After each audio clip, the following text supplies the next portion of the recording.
Saviez-vous que près de 70% des délais industriels sont dus à des problèmes de mise en service? Je suis Yvan Yopa, ingénieur électrique spécialisé en automatisation et robotique. Et aujourd'hui, nous explorons comment éviter cela en optimisant la mise en service des systèmes de manutention lourde essentiels au cœur des opérations industrielles. Alors, restez jusqu'à la fin car nous allons explorer les secrets d'une mise en service réussie, partager des stratégies éprouvées et discuter des défis communs rencontrés par les ingénieurs. Vous découvrirez pourquoi la symbiose entre les gestionnaires de projet du client et de l'intégrateur est vitale pour réussir. La préparation est la clé de toute mise en service réussie. Cela commence par une planification minutieuse et une compréhension claire des attentes du client. Imaginons une usine de papier ayant récemment installé un système de manutention pour ses rouleaux de papier. Avant même d'allumer le système, une équipe composée d'ingénieurs, de techniciens et de gestionnaires de projet s'assoit pour passer en revue chaque détail du processus, depuis les spécifications techniques jusqu'aux objectifs de performance. Les équipes doivent travailler ensemble pour pouvoir identifier les défis potentiels et établir des stratégies pour les surmonter. Cela inclut la vérification des équipements, la formation du personnel et la création d'un calendrier réaliste pour chaque étape du processus. Après avoir bien préparé le terrain, passons à l'étape suivante où les composantes prennent vie lors de la mise en service initiale. Cette phase est cruciale. C'est ici que nous testons chaque composante du système pour nous assurer qu'il fonctionne comme prévu. Lors d'une mise en service récente dans une aciérie, l'équipe a découvert que des bras robotiques n'étaient pas correctement calibrés, entraînant des mouvements erratiques et empêchant les robots de se déplacer correctement jusqu'à leur home position ou leur position maison. Grâce à une collaboration rapide entre les ingénieurs de l'intégrateur et ceux de l'usine, le problème a été résolu en calibrant les robots et en ajustant les paramètres logiciels. La phase de mise en service initiale est aussi le moment de s'assurer que tous les systèmes de sécurité sont opérationnels et que les protocoles de communication entre les machines et les interfaces utilisateurs sont solides. Du point de vue robot, il arrive souvent qu'ils soient intégrés dans des systèmes où ils sont esclaves d'automates. Les intégrations et activations des systèmes de sécurité des robots sont alors faites avant celles du grand système au complet, contrôlé par un automate. Il faut toujours avoir l'habitude d'activer les arrêts d'urgence et constater que les comportements attendus sont observés. Pareil pour les portes de sécurité, il faut les ouvrir et valider que les comportements des équipements dans la cellule soient ceux attendus selon les plans de test. Avez-vous des anecdotes concernant des mises en service que vous avez effectuées? N'hésitez pas à partager avec nous vos expériences, vos astuces et vos questions dans les commentaires. C'est un réel plaisir de pouvoir vous lire. Avec la mise en service initiale derrière nous, nous entrons dans la phase cruciale de stabilisation et d'optimisation pour assurer des performances continues. Une fois le système opérationnel, la phase de stabilisation commence. Cela implique de suivre de près la performance du système pour s'assurer qu'il atteint les objectifs de performance fixés.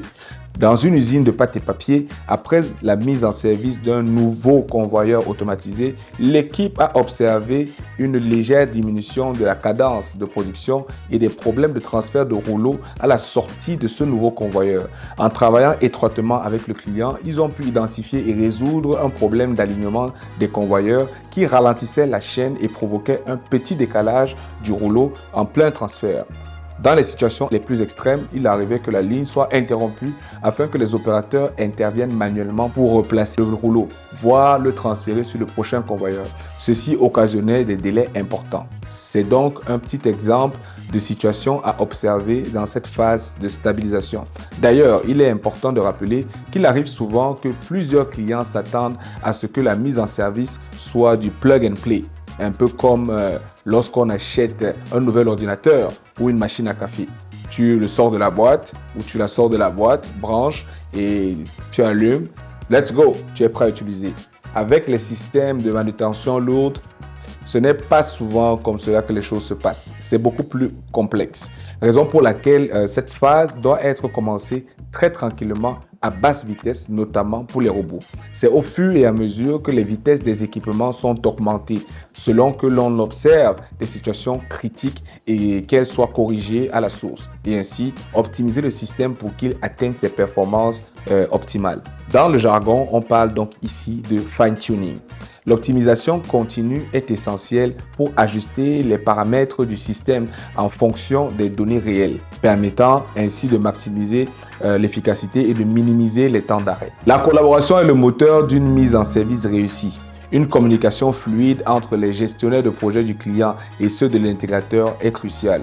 Lors de la préparation d'une mise en service d'un projet complexe en usine, tous les éléments dont pourrait avoir besoin l'équipe de mise en service doivent être préparés à l'avance, avant son arrivée. Dans une usine de pâte et papier qui utilise comme intrant des ballots de fibres de bois, il peut être essentiel de définir la quantité et les différents types de ballots à passer à travers le système dans l'optique de le stabiliser et de respecter l'échéancier du projet le plus possible. L'idée ici, c'est de donner la possibilité au client d'organiser une logistique pour que les phases de test et de stabilisation s'effectuent, même si par exemple les moulins ne sont pas encore prêts à les recevoir. Dans un monde idéal, cela permet de limiter les délais qui peuvent être très coûteux lors de mise en service. Grâce à une communication ouverte et une collaboration dynamique, l'intégrateur et son client, l'usine, peuvent ainsi préparer une mise en service efficace et s'ajuster rapidement lorsque des situations s'imposent. La capacité à résoudre les problèmes ensemble et à s'adapter aux changements assure non seulement le succès du projet, mais renforce également la relation de confiance entre les deux parties. Pour garantir que vos systèmes de manutention lourde atteignent leur plein potentiel, une mise en service réussie nécessite préparation, tests rigoureux, optimisation continue et une collaboration sans faille. Ces éléments sont la clé pour transformer les défis en succès mesurable. Vous êtes-vous déjà demandé à quoi ressemble la vie d'un intégrateur de systèmes de robotique industrielle? Eh bien, regardez cette vidéo dans laquelle je partage quelques réalités de mon quotidien lors de visites chez des clients. On se voit dans la prochaine vidéo.